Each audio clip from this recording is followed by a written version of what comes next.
thank you to Cumberland Region Tomorrow, the Nashville Area MPO, and TDOT for once again bringing us together for this great event. You know, today's summit comes at a great time. It's been a busy day. Earlier today, I delivered my annual State of Metro speech, which some of you may have joined me at on Rolling Mill Hill. And if you were there, you would have noticed that a lot of what I talked about this morning overlaps with the discussions you've been having this afternoon. And so what I'm going to say to you now will overlap with what I said this morning, but I'm going to say it a lot briefer. So you have that advantage. Like me, you're focused on building a vibrant, competitive future for Nashville and for the Middle Tennessee region as a whole. And like me, you are pretty proud of the progress we've made so far. Our region has an equation for success that other cities envy and that urbanists and sociologists study to see if it can be replicated. It's our heritage with music, healthcare, and universities. We attract bright minds, entrepreneurs, and artists. It's the affordability of living here coupled with a high quality of life. It's our central location, moderate climate, and it's our friendly, hospitable environment. Obviously, some of this we can affect, and parts are simply good luck, and we will take that good luck. But when it comes to the parts we can affect, I'm sure we all agree that continued investments in our future will be key to our success as a region. We're here today because we understand that the right investments, whether it's investing in open space or sidewalks or transit or in big projects like convention centers or ballparks, the right investments at the right time will pay off. In fact, a lot of the investments we've made in recent years have already paid off. The convention center, for instance, is a driver in the growth of our tourism industry, which is leading to more airport traffic and new jobs in leisure and entertainment and more retail spending. The center has been open for less than a year, and already it has generated over $135 million in economic impact. It's doing exactly what we set out for it to do. It is bolstering tourism, our second largest industry in Nashville. It's boosting the economy throughout the region. At the same time, the Music Center is bringing more people into the region. Our investments in open space are providing more parkland and green space for Middle Tennesseans to visit when they want to escape the crowds. Since I took office, we have acquired or protected more than 3,100 acres of open space. From Cornelia Fort Air Park's 135 acres along the Cumberland River to 290 acres in the corridor between Bells Bend and Beeman Park in West Nashville to more than 240 acres in Hermitage. We have conserved land throughout the county to serve as permanent open space, and we are working to expand our strong network of greenways to connect all of these great assets. I know similar efforts are taking place throughout our region, from Franklin to Clarksville to Mount Juliet and in so many communities in between. These investments and others like them help to ensure that our region maintains the high quality of life for which it is known. We can't build any more river bends than what exists today. We can't create any more old-growth forests. Our region's natural assets are important to protect and preserve for environmental benefits, but also for future generations to enjoy.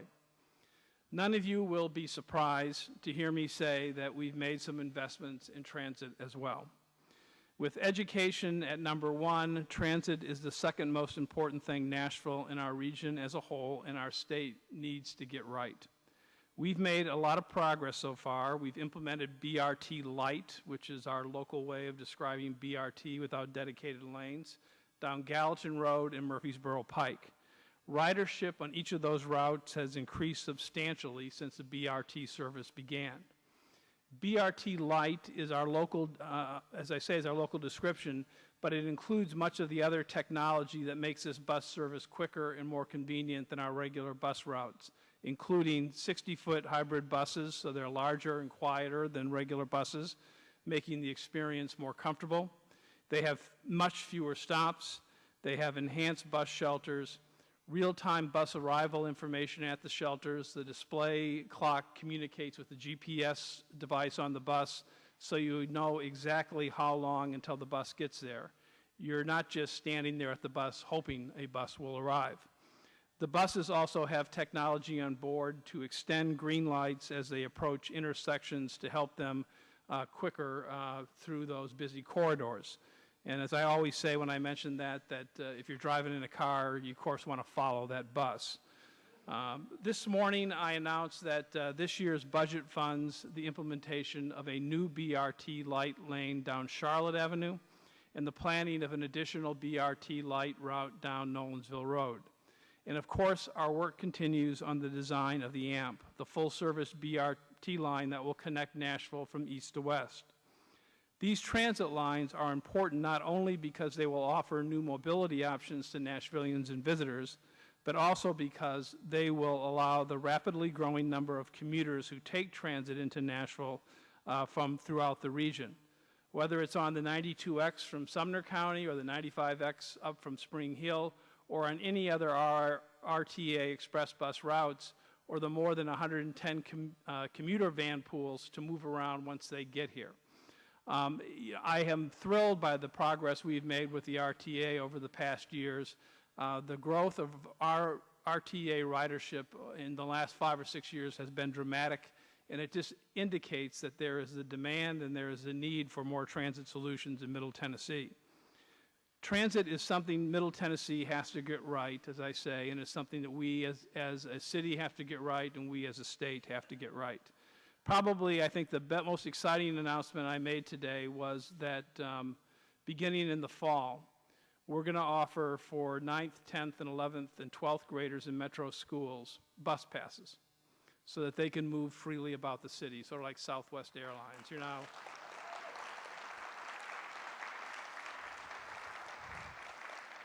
And the way I look at this is sort of underscores the importance and purpose of transit.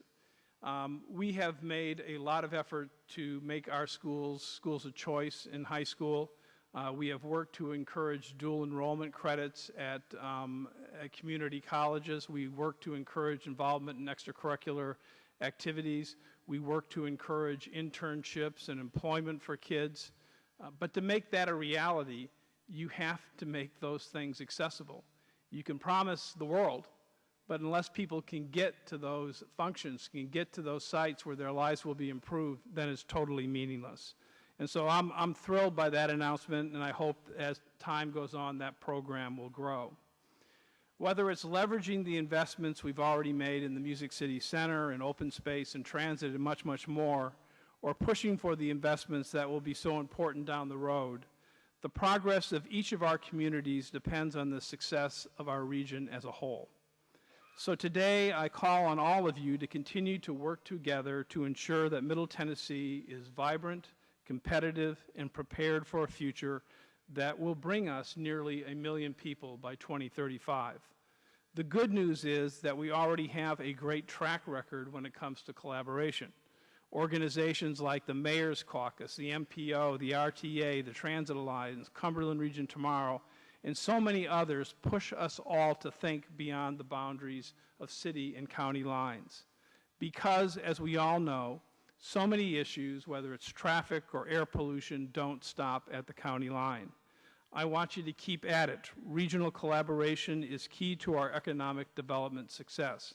It's vital to our ability to connect our green spaces. It's essential to our transit planning and so much more. Working together, we must continue to update and flesh out our regional transit plans. We must increase our push for new and innovative transit options that will help us compete with other regions for new jobs and new workers. I said this morning, and I really believe this, if you're for jobs, you're for transit. It's that simple. If you want more jobs in this region, you have to support transit. And we must help people throughout Middle Tennessee understand that and why transit will improve their everyday lives. There is so much more we need to do, and we will do it, and we'll do it together. I quoted Shakespeare this morning, and I can't resist doing it from a stage like this, so I'm going to do it again. Working together, each of us working on the areas of our specializations, each of us working to represent the areas that we're elected to represent or that we live in, we all really are striving for the same goal. We're all moving in the same direction, but maybe coming at it from different points. And Shakespeare and Henry V put this in perspective. To me, again, this passage says that as a region, we all play different roles: governments, nonprofits, businesses, churches, universities, and citizens. But we're all after the same goal: a vibrant, competitive Middle Tennessee. Shakespeare put it this way: I this infer that many things, having full reference to one consent, may work contrariously, as many arrows loose several ways come to one mark, as many ways meet in one town, as many fresh streams meet in one salt sea, as many lines cross in the dial's center, so may 1,000 actions, once afoot, end in one purpose, and all well borne without defeat. Our job as leaders and as public servants is to help set the different elements in motion, to help ensure that we're making the right decisions for our future. Because we know that the decisions we are making today as a region will determine where we are in 5, 10, 20, 30, 40 years. We have made great progress, and I don't think I'm exaggerating here when I say that the future well-being of our state depends on us continuing to move forward. So let's just do exactly that. Let's keep moving forward together. Thank you.